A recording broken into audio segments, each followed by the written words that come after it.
You're live. What's going on, everybody? This is Kirsch's Kitchen, and today we are making spaghetti and meat sauce. Now, this goes to a shout out to somebody dear to my heart, Matt D'Amico. Now, he is my father-in-law. He is Italian, so of course they have their own recipes that take hours and hours that have been passed down through the generations and generations. Well, this is my take on my own recipe, which I highly suggest you try. So, everybody, let's get to it. Alrighty, so excuse us while we make just a little movements with the camera, not a big deal.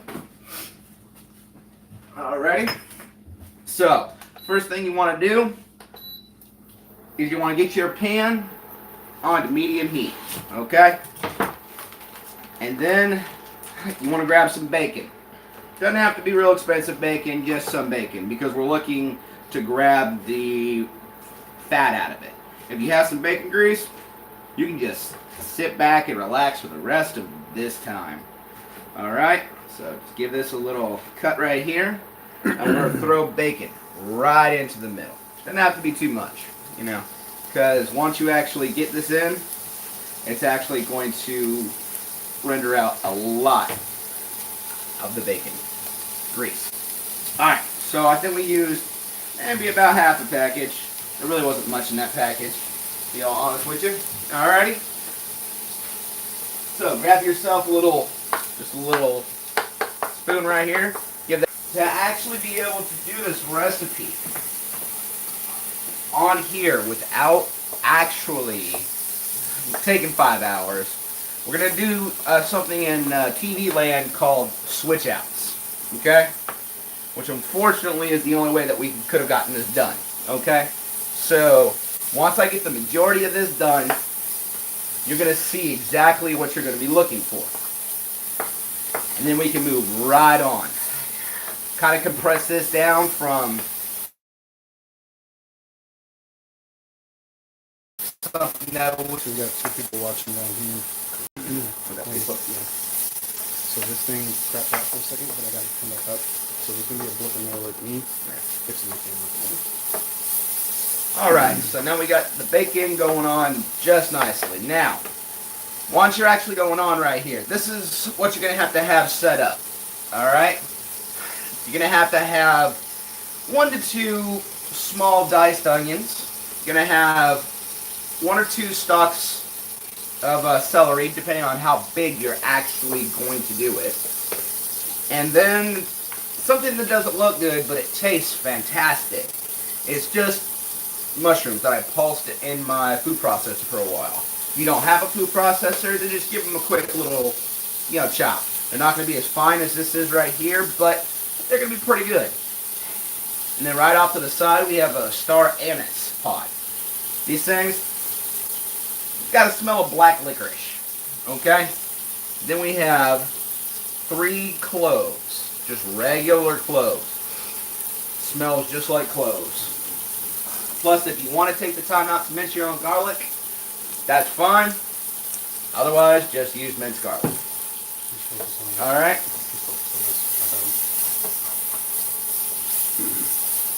So, once we get everything all nice and browned up, we're going to be able to move on to putting the onions into here. And you're going to want to let those go for about 45 minutes. Now, I know that's a long time. So this is definitely something you're going to want to make on the weekend. Alright? Most of the time we would be showing this on the weekend, but, life and all. So, alright, we get this nice and good one right here. Now some people like to leave this in. I don't have a problem with that whatsoever. Go ahead and do it. That way you can also get more of the fat out and get more of the flavor out. That would actually be a pretty good idea. So we're going to do this.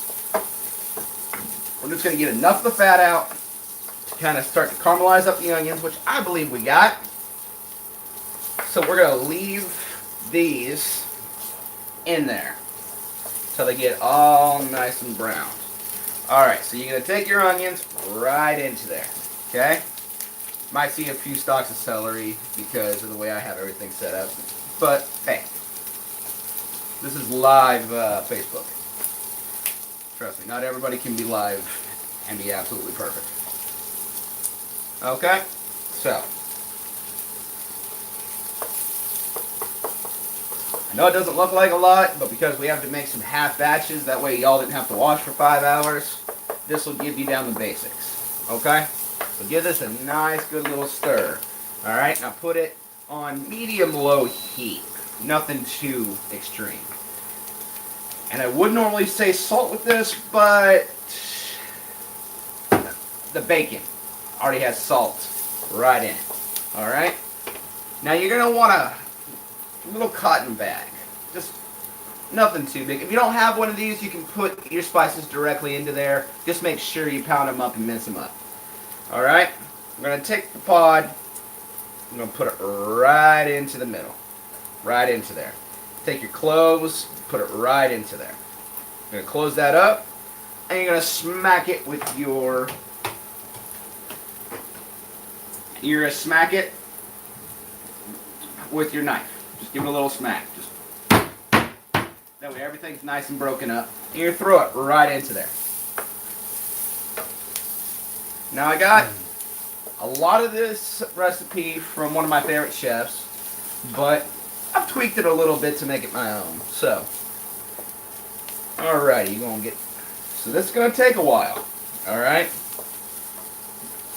Normally when I do this, it takes about 5 hours. Took them from start to finish. So please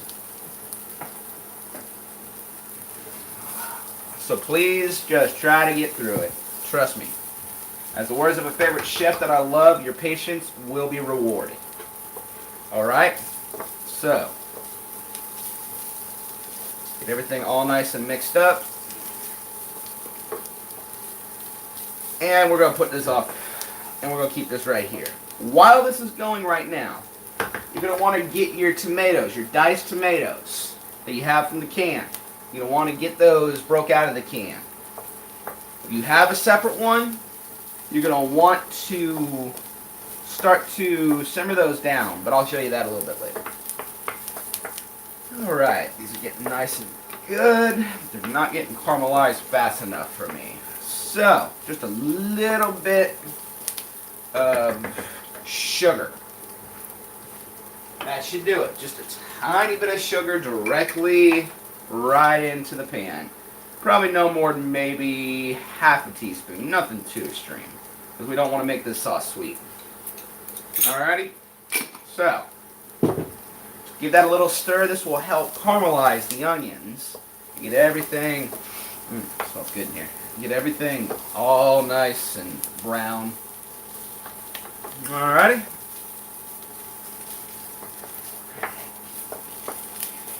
And if anybody out there has questions, just let me know.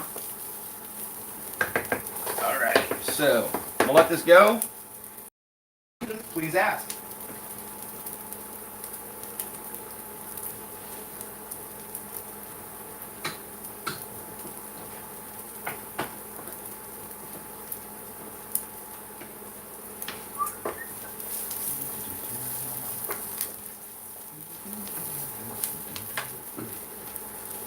This recipe will be up on my website later on today. It's www.kirscheskitchen.com.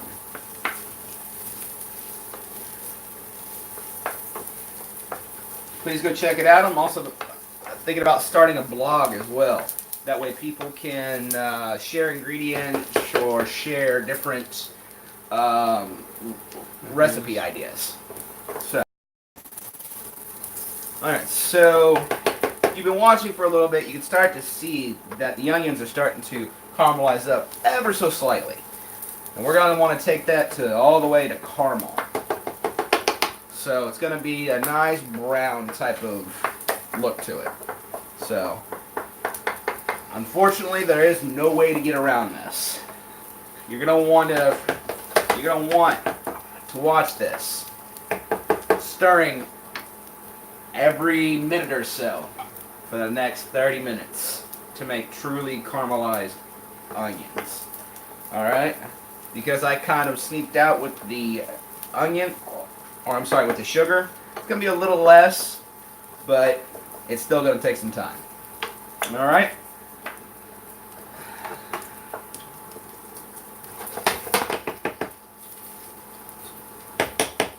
So what's going on right now with the spice bag, since the spices aren't actually making direct contact with the food itself except through this bag right here, you're actually basically taking out the fat soluble flavors that are within this one right here.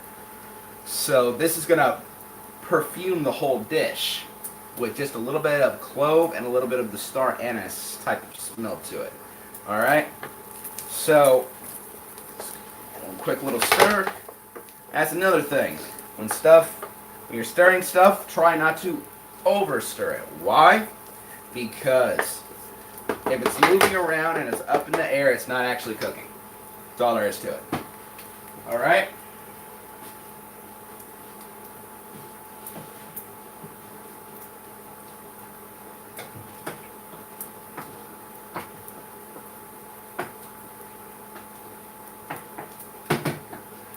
So, while this is cooking right here, I want to talk a little bit about wine and how to cook with it.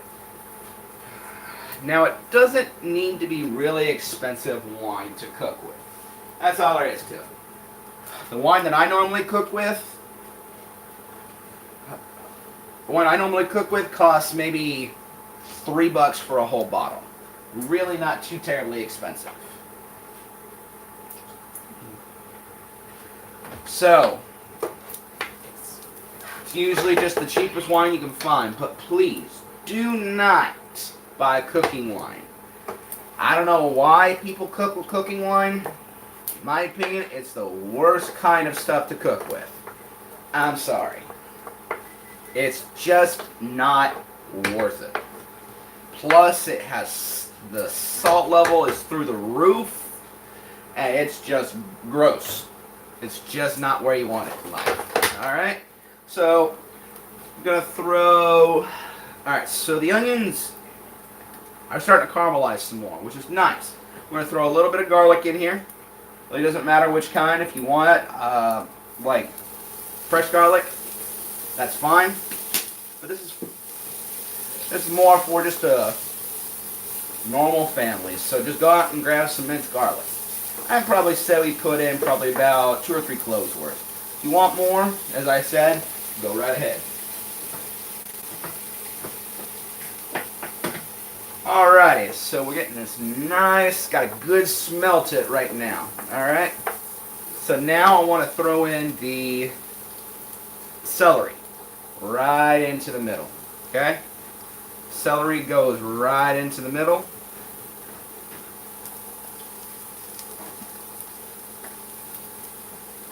Now, with this one, you're going to want to let this cook now for probably another 15 to 20 minutes.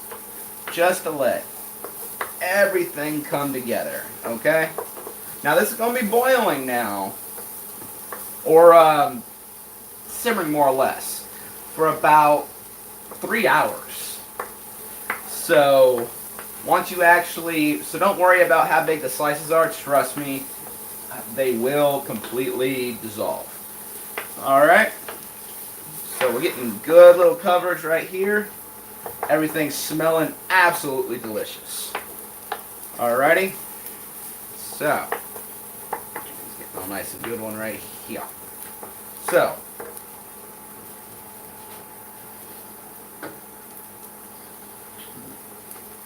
got any questions or new? Nothing yet. We got one person that says it's watching. That's Travis. Gotcha. What's up, Travis? Outside of that, we don't have anything yet. Okay, not a big problem. A lot of our stuff comes from afterwards anyway, so. Yeah. So this is going to be a more relaxed feature on Kirsch's Kitchen. That's another thing. Something I wanted to explain about the show that we're going to actually be doing. All right. So we're gonna take a break from cooking real quick. You can come straight to me. All right. So we just recently started a new segment called KB's 20-minute meals. Okay. It's meals that you can have in 20 minutes or less. Now we're not gonna stop doing the regular shows as well. Okay. We're not gonna stop doing those. Why? Because not everybody just wants to have a 20-minute meal they can cook right there. They want to spend some time with it, get to know the food. So, we're going to do both, okay? So, we're going to desperately try to get 2 episodes out per week. One is a 20-minute side dish / meal, depending on the way that you want to look at it. And the other is going to be like a full-blown meal that... Yep, which is what we're doing right now. So, now, are we going to go live stream for that? We may not. But y'all will definitely know. Live streams, man, they put a lot of stress on a person, trust me. Alright, so back to cooking. So I just wanted to let everybody know exactly what we were doing. Okay, so this is looking good. This is looking real nice. Now, if you really wanted to let this go and just keep on going, you'd put it on low and you'd walk away for like an hour. Just let the onions and the bacon just melt and get caramely and basically almost turn into like a jelly. But for right now, I think I'm kind of go halfway and just let this cook for probably about another 10 minutes. Okay? Make sure you stir it often now because you don't want to burn. Okay? It's just not good in life. Okay? You start to burn a little bit, just add in a little bit more oil, some olive oil, whatever. Really doesn't matter. Alright? But you want to build on the flavors that you have in here right now. Alright? So,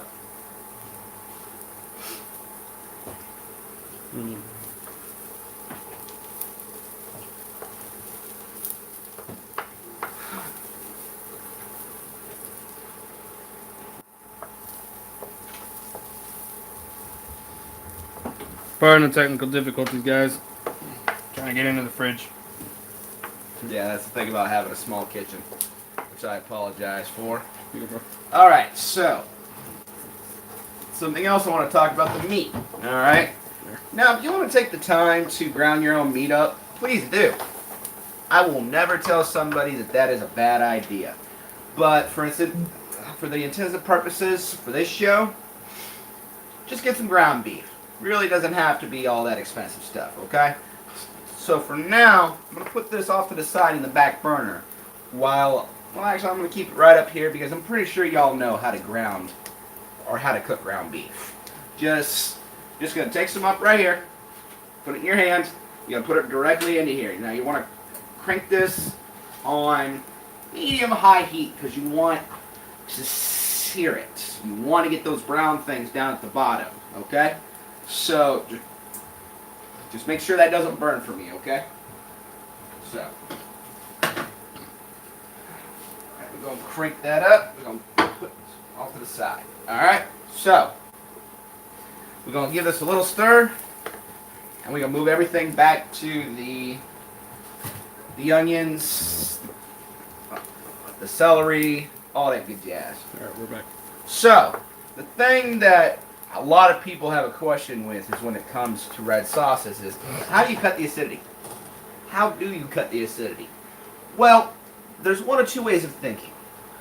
You can either put carrots right into your sauce, alright? Right into your actual tomatoes. Or you can throw some sugar directly into your sauce. Now, the sugar does not cut the acidity. I'm just going to tell you that right now. It masks the acidity, alright? So, just going to let that keep going on right now. Alright, now we're going to put in your mushrooms. Now, these mushrooms probably about half a package, completely minced up. to look about like a paste. Alright? So, right into there. Now we want to do this at this step because I want to try to boil or to get rid of the excess moisture that's with like in here. If you actually take a look at this, it is extremely wet.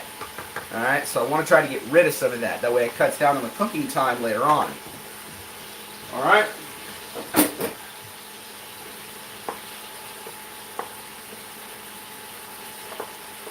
So we got a good little stir going on here. Now I know this doesn't look anything like a meat sauce quite yet. But trust me, we have to build the flavors first before you can just throw the meat directly in here. Or throw the tomatoes directly in here. Alright, so just let this go. Medium-low heat. Just let it go. Alright?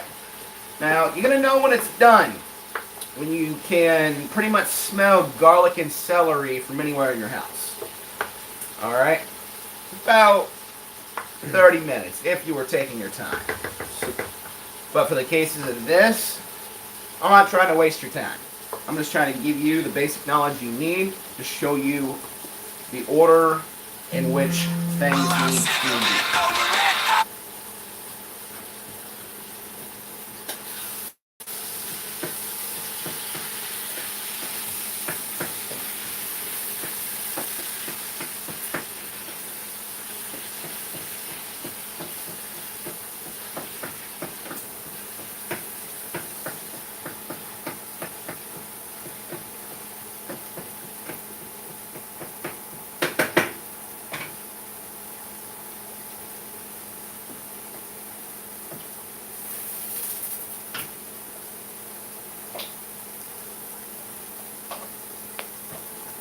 Alrighty, so you're going to be hearing some more sizzling out of this. That's just the moisture from the mushrooms starting to boil out.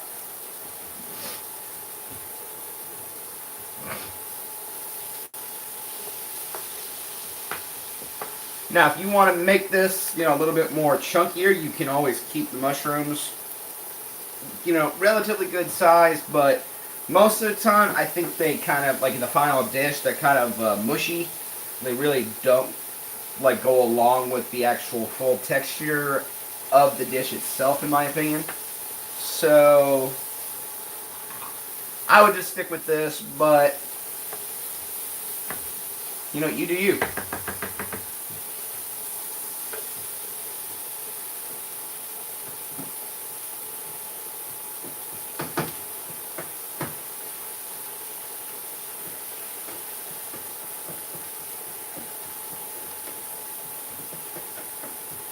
Alright, so make sure you don't forget about browning up your ground beef. Now, if you have a allergic reaction to red meat, you can always use turkey, you can always use ground chicken, you can always use a lot with this. You can even use pork, just plain sausage. Me, in my opinion, that would make a beautiful sauce taste even better. So, if you have a gluten allergy when it comes to this, obviously buy gluten-free noodles. They're all over nowadays.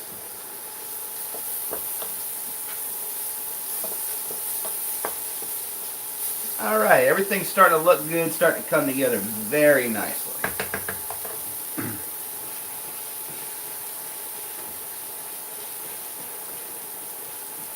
Now you want to get a nice little brown when it comes to your ground beef, because brown equals flavor. Just as a very fine line in between brown and burnt. And I wish y'all could smell this in here. It smells good. Alright, so once your ground beef is done, you're going to want to drain it off.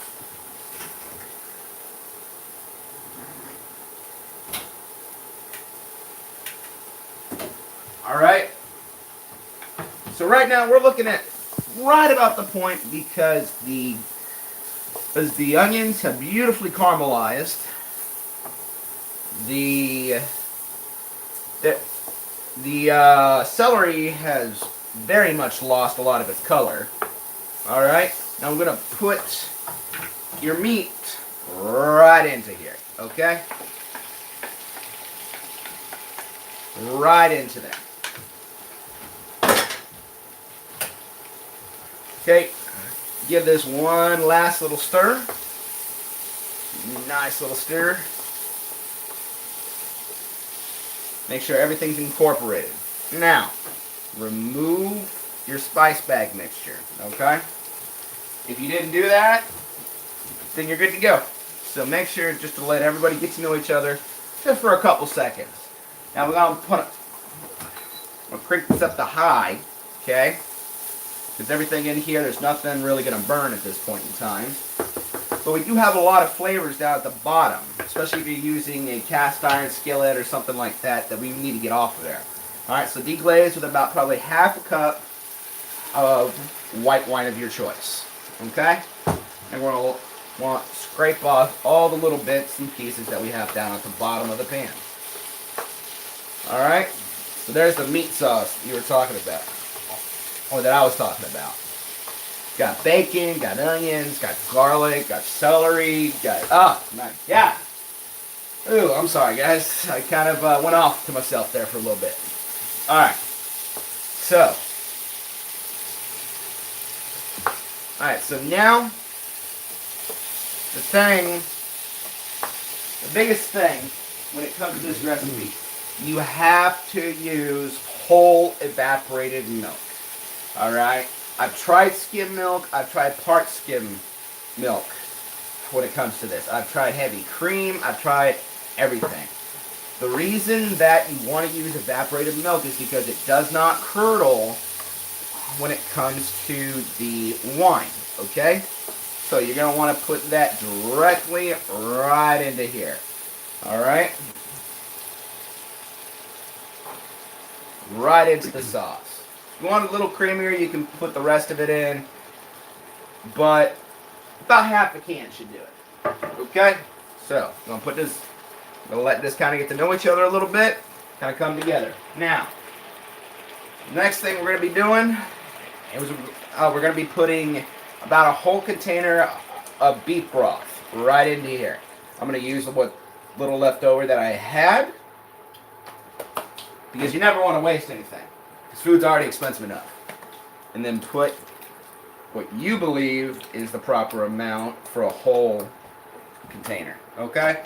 Now, you're going to want to let this sit over low heat for about 3 hours. Everything's going to come together, alright? The top's going to be on here for 3 hours, okay? Or until everything looks like this. Alright? We're starting to get some good caramel. We're starting to break down. Everything's getting nice and broken down. Everything is starting to look very nice right here, okay? So, now the next thing you're going to want to do when you're off to the side, which I'm going to definitely show you, alright? So this is what you're going to look at one right here, okay? So, get all this nice and beautiful, okay? Now, I just did that to show you what you're looking for, okay? This is exactly what you're going to be looking for. This is about halfway done right here, okay? So, I'm going to put this off to the side now. Put this right off to the side to let it get used to itself. Now, we're going to take the same pan that we used there we go. That we used the meat with. Why? Because we don't want to miss those flavors, okay? So, just make sure you don't have a bunch of stuff on there. Alright? So, you're going to want 2 cans, but I'm using 1 can because I'm doing a half recipe just for y'all of diced tomatoes. It can be whole tomatoes, just don't use pureed tomatoes. They just don't work. Alright, you're going to want to throw everything in, including all of the sauce. All the liquid, all the juices. Alright. You're going to want to put some about 3 or 4 tablespoons of tomato paste right into there, okay? What I want to put, I've tried it before, I've tried it without it. It does not taste the same. About 2-3 tablespoons of just plain regular ketchup. There's really no getting around it. There's something about that twang in the background that you're going to love. Alright? Alright? You're going to want to put some oregano in here. Just plain oregano. Really doesn't matter. Okay? Make sure to be kind of heavy with it though. Just for the simple fact is that oregano needs a lot of its friends around to actually be pungent. Alright, next is something that I want to talk about a little bit. Now this spice is called marjoram. Okay? Marjoram is expensive. If you can't get a hold of marjoram for anything less than $5, just get Italian seasoning. It'll work better. It'll work just the same way. So put about the same amount of marjoram you put in there, probably about 2 to 3 tablespoons apiece. Nothing too big, okay? Now we're going to give this a little stir. Okay? Be very careful, especially in this one. Alright? Now you're going to want to cook this up to, not the highest setting that you have, but we need to reduce this down. Okay? Get everything all nice and stirred up. Oh! I almost forgot one very important ingredient. Worcestershire sauce. That's just, there's no going on. There's just, yeah, you have to have it. And while we're at it, just a little bit of wine. Okay, just a little bit. Don't need too much. Because there are some flavors that are inside the tomatoes that can only be pulled out because of alcohol. Okay? So, you're going to let this go until it's a paste. It's going to take a while. Alright? You're going to want to let this go probably for about a half an hour. Alright? So, just let it go.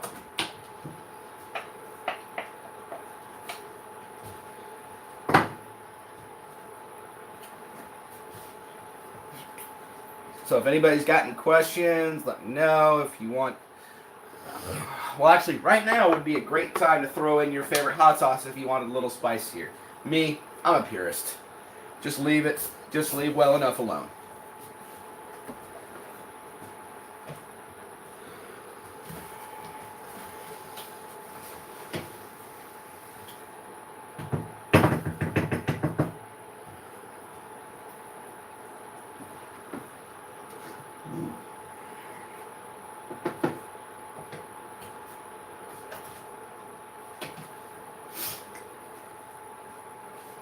Alrighty.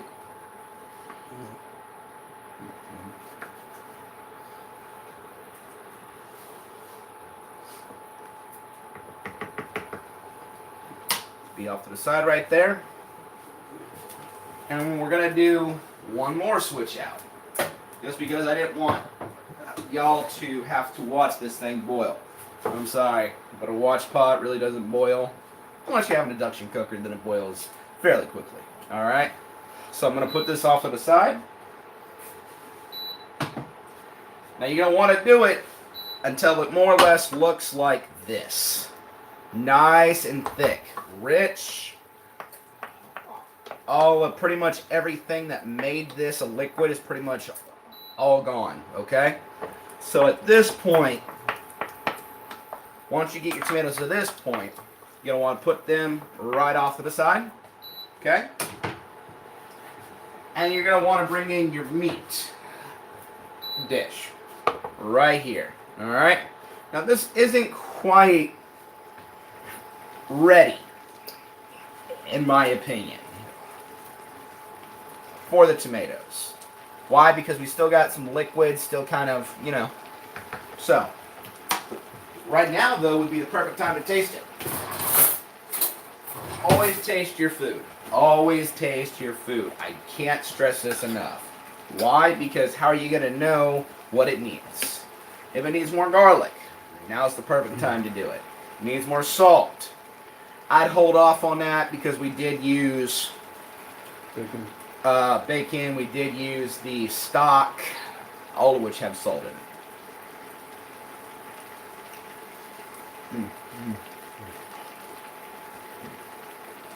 That is delicious.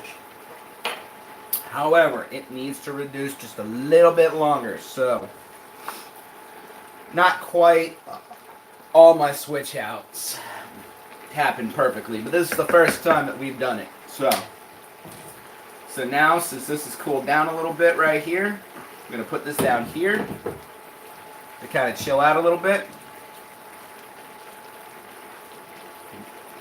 Right now would be the perfect time for you to boil up some noodles. Just make sure you salt the water and make sure that you continuously, well, not continuously, but stir off and on.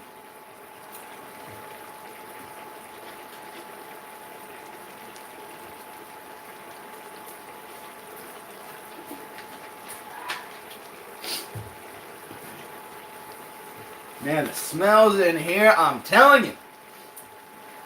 It's a problem that you have not living in Norfolk or Hampton or the Hampton Roads area, because you can't smell this right now. Now, if I ever hear a knock on my door saying I want to smell your cooking, I'd like that very much, actually.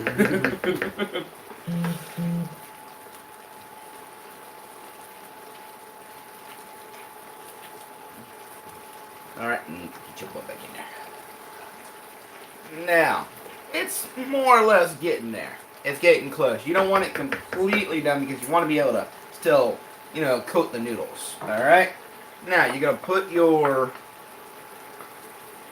tomatoes right into there. Right into there. Make sure you get all nice and scraped out. Alright? So, right now, we have put so much flavor right into here, it's not even crazy.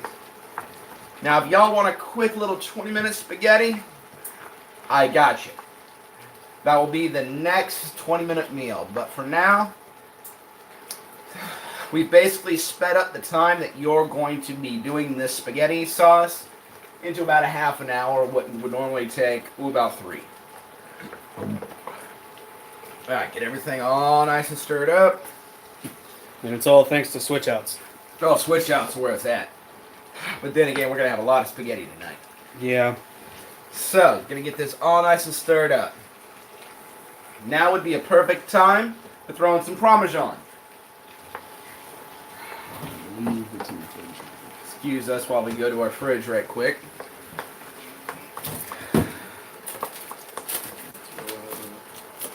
It's over there. Somewhere. I don't think I put it in the fridge. Yep, right there. Alright.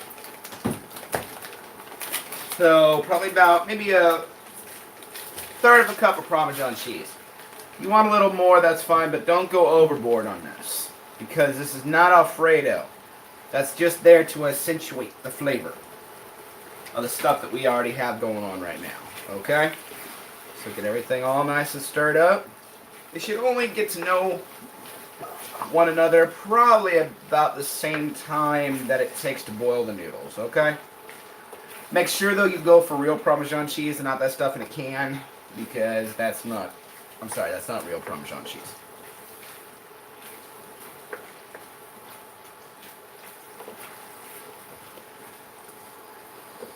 Alright, so everything's coming together very nicely. I bet you didn't think this was going to be a red sauce when we first started. So, right now, wait until your noodles come to a boil. Make sure you pull them just a little bit before they actually are done. Why? Because you want to finish the cooking right in here. Always finish the cooking of any pasta directly in the sauce. Alrighty. So now Got plenty of pasta right here, right into the middle, okay? I don't really like, letting people, kind of spoon it on themselves. Why? Because you have a pot full of freaking noodles, but you don't have, enough sauce because you got some greedy people in life. That's just all there is to it. So give this a nice stir. Just let everything get to know each other. This also lets the noodles take on kind of some of the flavors that are in the sauce. Yep.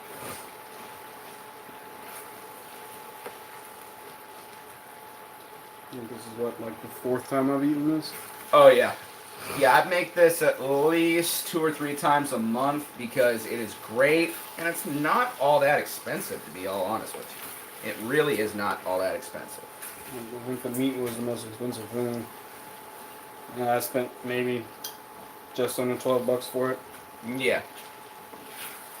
And we didn't actually use All of it. all of it.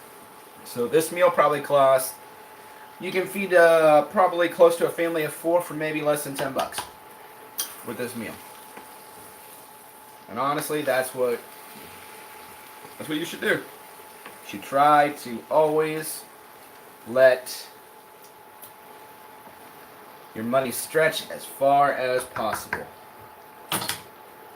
And there, ladies and gentlemen, is my spaghetti and meat sauce recipe. Beautiful. However, it does take a while. It really doesn't seem like it does, especially due to change outs, because we didn't actually spend that much time together this time, unlike we did last time. But this spaghetti and meat sauce will knock the pants off any of those that are in the can. Trust me. This right here tastes delicious, and it's now from me to you. This is now your recipe. Do with it what you want. If you want to tweak it to your satisfaction, that's fine. Go ahead and do it. But this is my spaghetti and meat sauce. And this is Kirsch's Kitchen.